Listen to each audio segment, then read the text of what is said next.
O Linux foi criado como um projeto de um estudante finlandês chamado Linus Torvalds. Naquela época, os sistemas operacionais mais populares eram o Unix, que era muito usado em empresas, o macOS da Apple, muito popular entre os usuários domésticos que tinham uma interface muito amigável e superior ao do Windows em muitos aspectos, mas muito caro também. O Windows, que na verdade era uma opção para quem não podia comprar um computador da Apple. Por volta de 1983, Richard Stallman criava a Free Software Foundation, uma fundação sem fins lucrativos que lutava contra restrições de cópia e alterações de software.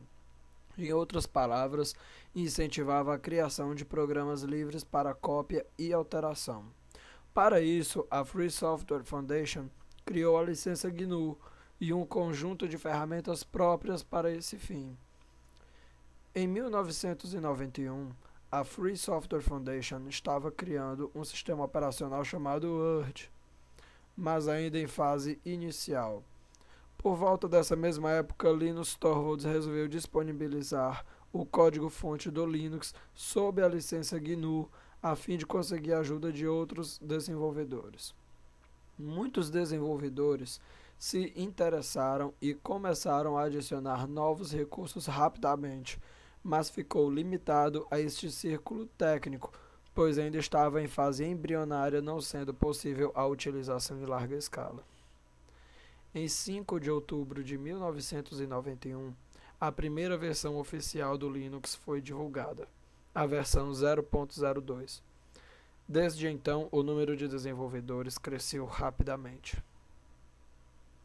Até então, o Linux funcionava totalmente em modo texto, mas por volta de 1994 foi lançada uma versão para Linux do programa Xfree, programa que cria interfaces gráficas.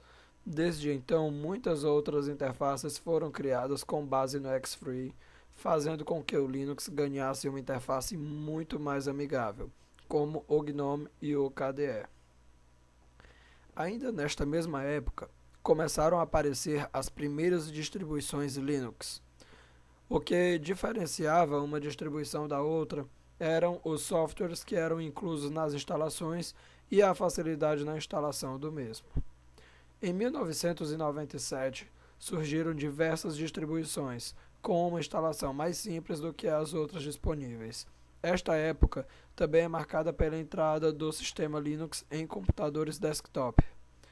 Muitas empresas migraram para o Linux a fim de reduzirem custos com licenças e manutenção. O que chamava a atenção de empresas e pessoas, e até hoje chama, é o fato de o Linux ser livre. Ou seja, você pode personalizá-lo e adaptá-lo às suas necessidades sem ter que pagar nada por isso. A distribuição Ubuntu é a mais recomendada para usuários domésticos por ser a mais simples de usar, sem necessitar muito conhecimento técnico do sistema.